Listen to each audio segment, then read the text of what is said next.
Hello guys, welcome back to comic Hind. हम आ चुके हैं थोर के 12th पार्ट में। अगर आपने चैनल को सब्सक्राइब नहीं किया तो कर लीजिए। तो चलिए शुरू करते हैं। जैसा कि हमने लास्ट वाले एपिसोड्स में देखा था, ब्लेक पहुंच चुका है धरती पर और वो मिलता है जेन से, पर उसे पता नहीं होता कि वो नई वॉल्क्यरी है। जब वो उसे पता चलता है तो वो वहां से चला जाता है और वो बाकियों को ढूंढता है जिनके पास भी ओडिन की शक्तियां होती हैं या कभी कोई भी जो थोर बना होता है। इसी बीच उसने रोजर रेड नॉर्वल को खत्म कर दिया है और इन सब का पता जेन को भी चलता है, पर उसे विश्वास नहीं हो रहा कि जिस ब्लेक को वो जानती थी वो ऐसा भी कर सकता है, और जिसे वो प्यार करती थी वो ब्लेक जा चुका है। इसी बीच एक टेलीपोर्टिंग डॉग लोकजा, जो कि काफी टाइम तक साथी रह चुका है एस्गार्ड का, और वो अभी साथ दे रहा है एक और थ्रोग का जिसका नाम है थ्रोग, जो कि एक मेंढक के रूप में है। ब्लेक उनको भी मारने के लिए पहुंचता है, पर थ्रोग ने उसको काफी भगाया, पर ये सब ज्यादा टाइम तक टिक नहीं पाएगा। ये साइमन वॉल्टरसन की वीरता की गाथा है। वो एक फुटबॉल प्लेयर था जिसका पास्ट बहुत ही ज्यादा खराब था। एक विज़र्ड ने मैजिकली उसे फ्रॉग बना दिया। अभी उसका एनकाउंटर हुआ थॉर से और उसे भी शक्तियां मिल गई थॉर की, और वो बन गया थ्रोग। उसने काफी युद्ध किए चूहों और डार्कनेस की शक्तियों के खिलाफ। उसने अपने पॉन्ड किंगडम को भी बाहरली शक्तियों से बचा कर रखा। यहाँ तक उसने एक बार ह्यूमन काइंड को भी बचाया है टाइटन थैनोस से। और पेट अवेंजर्स के साथ मिलकर वो काफी लड़ाइयां लड़ चुका है, और वो ऑलरेडी 100 से ज्यादा लड़ाइयां लड़ चुका है और 100 से ज्यादा बार उसने जीत प्राप्त करी है।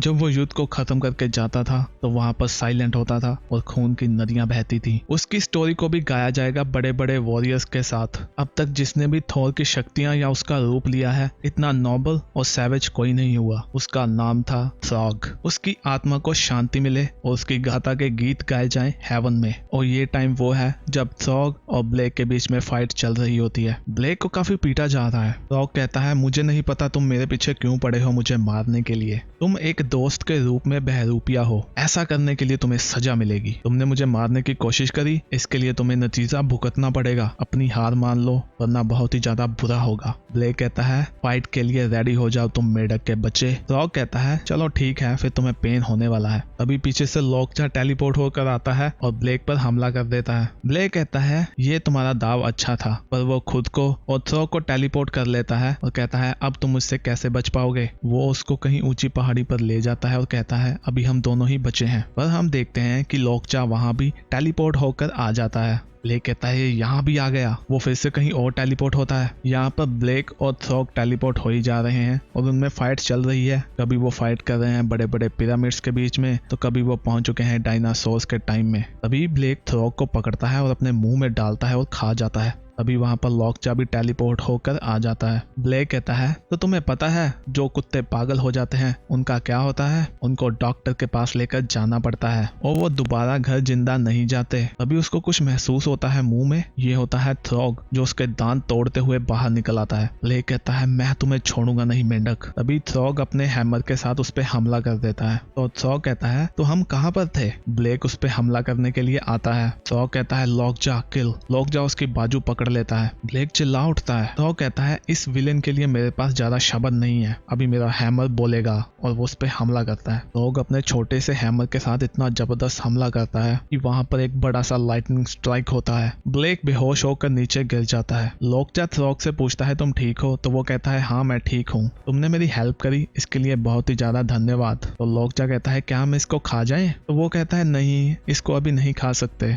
पर मुझे लगता है यही वो आदमी है जिसने एस्गार्ड पर तबाही मचाई थी, जिसके बारे में हमने अफवाहें सुनी हैं। तो लोकजा कहता है, हमें इसे इंटेरोगेशन करनी चाहिए। तो थ्रॉग कहता है, हाँ ये तो सही है, पर शायद ये हमारे स्किल्स में नहीं आता। हमें इस आदमी को कहीं और लेकर जाना होगा। मुझे लगता है इसको कोई डॉक्टर चाहिए। यहाँ पर जेन सोच रही है कि ये नहीं हो सकता, ब्लेक ऐसे काम नहीं कर सकता, पर इसके अलावा कौन हो सकता है? जेन ये सोचो। वो एकदम से कहीं से आ गया और थोड़ा सा अजीब बिहेव भी कर रहा था, और वो मुझसे ओडिन के बारे में भी पूछ रहा था। नहीं नहीं नहीं, मुझे ऐसा नहीं सोचना चाहिए, ये वो नहीं हो सकता। मुझे थोर को ढूंढना होगा, उसे सब पता होगा। पर प्रॉब्लम तो ये है कि किसी को भी नहीं पता थोर कहाँ पर है। वो टोनी स्टार्क को फोन मिलाती है, पर वो वाला उसका नंबर चेंज हो गया होता है, क्योंकि उस पे जब थॉर ने अपने हैमर पे लिख के भेजा था तो उसके बाद वो पब्लिक हो गया था, तो उसने वही मैसेज लगाया हुआ है कि मैं अभी ये नंबर यूज नहीं करता। वो कहती है, शायद डॉक्टर को पता होगा कि ये सब क्या चल रहा है, और मुझे क्या करना चाहिए, क्योंकि ये वही बता सकते हैं कि ये सब थॉर कैसे मर रहे हैं। तभी उसके सामने आकर गिर जाता है थ्रॉग।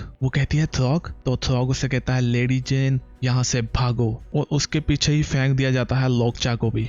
जेन कहती है ये सब चल क्या रहा है। तभी वो बिल्डिंग पर देखती है कि ब्लेक ने डॉक्टर स्ट्रेंज को पकड़ा होता है। वो उसकी शक्तियों को खींच रहा होता है और हंसता है। जेन अपने वॉल्क्री के रूप में आ जाती है और वो कहती है वहीं रुक जाओ ब्लेक। ब्लेक जेन को देखता है और हंसता है और कहता है ये इंटरेस्टिंग होने वाला है। वो डॉक्टर स्ट्रेंज को फेंकता है और कहता है जेन मुझे लगता है हमें दोनों के बारे में ज्यादा कुछ नहीं पता, हम मिलेंगे फिर किसी टाइम। और वो वहां से टेलीपोर्ट हो जाता है। जेन कहती है डोनाल्ड को क्या हो गया है। डॉक्टर स्ट्रेंज कहते हैं जेन मेरी बात सुनो, मैं उसको नहीं रोक पाया, उसने मुझे ऐसे फेंक दिया जैसे मैं कोई बच्चा हूँ। तुम्हें अंदाजा भी है कि वो क्या बन गया है। वो उन सबको ढूंढ रहा है और मार रहा है जिनके पास भी ओडिन की पावर है, और वो उनकी शक्तियां खींच लेता है। और जब उसे पता चला कि मेरे में भी वही मैजिक है, वो एस्गार्डियन मैजिक, जो मैंने किसी टाइम पर लोकी के खिलाफ यूज किया था जब वो सॉर्सर सुप्रीम के टाइटल को छीनना चाहता था, तब उसे सच्चाई का पता चल गया। अभी तुम्हें पता है जेन, वो किसी को नहीं ढूंढ रहा, वो उस शक्ति के सोर्स के पास डायरेक्टली जा रहा है। उसे पता चल गया कि वो पावर मुझे कहाँ से मिली। जेन कहती है नहीं। डॉक्टर स्ट्रेंज बताते हैं कि उसे पता चल गया है कि वो पावर मैंने द वर्ल्ड ट्री से चुराई थी। और यहाँ पर ब्लेक पहुंच चुका है द वर्ल्ड ट्री के पास। वो अपनी कुल्हाड़ी उठाता है और उसको काटना शुरू कर देता है। वो कहता है क्या तुम वहां पर हो, क्या तुम मुझे देख रहे हो, या तुम मुझे देख सकते हो अभी पिताजी। ओडिन का सन जिसको भुला दिया गया था वो यहाँ पर चिल्ला रहा है, पर एस्गार्ड में कोई भी उसकी चीखें सुनने के लिए नहीं है। यहाँ पर द वर्ल्ड ट्री भी रो रहा है और उसके आंसू चुपचाप बह रहे हैं। वो कुछ नहीं कर पा रहा। उसके आंसू जा रहे हैं उसकी रूट्स तक। उस रूट के नीचे जो वर्ल्ड है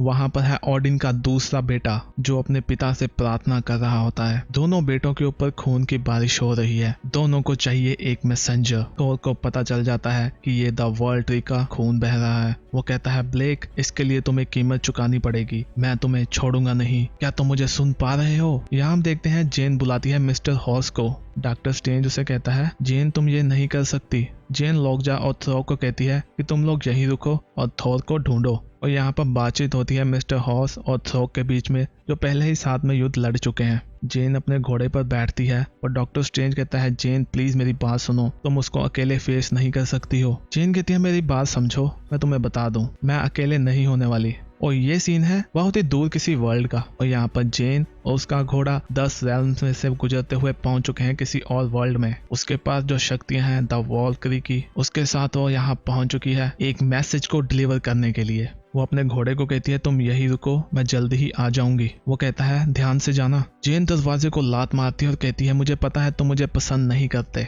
और मैं तुम्हें बताना चाहूंगी बूढ़े आदमी, मेरी तरफ से भी यही है। अगर तुम अपने शराब के कप्स में से ढूंढ लो खुद को और बाहर निकल पाओ तो मैं तुम्हें बताना चाहूंगी कि छुपना बंद करो। मैंने बहुत झेल लिया तुम्हारे पागल बेटों को, अभी सोबर हो जाओ वरना मैं तुम्हें सोबर बना दूंगी। अभी तुम इससे भाग नहीं सकते। लोग मर रहे हैं और तुम्हारा बेटा भी मुसीबत में है, और इस सब का फॉल्ट तुम्हारा ही है, इसलिए तैयार हो जाओ, तुम मेरे साथ चलने वाले हो। यही टाइम है ओडिन, तुम्हें अपना मैस क्लियर करना होगा। तो हम देखते हैं कि यहाँ पर वो पहुंच चुके हैं ओडिन के पास हेल्प के लिए। तो गाइस इसी के साथ हमारा ये पार्ट खत्म होता है। नेक्स्ट वीडियो को देखने के लिए चैनल को सब्सक्राइब कर लीजिए, और वीडियो अच्छी लगी तो लाइक भी कर दीजिए। हम भी मिलते हैं नेक्स्ट वीडियो में, तब तक के लिए बाय बाय।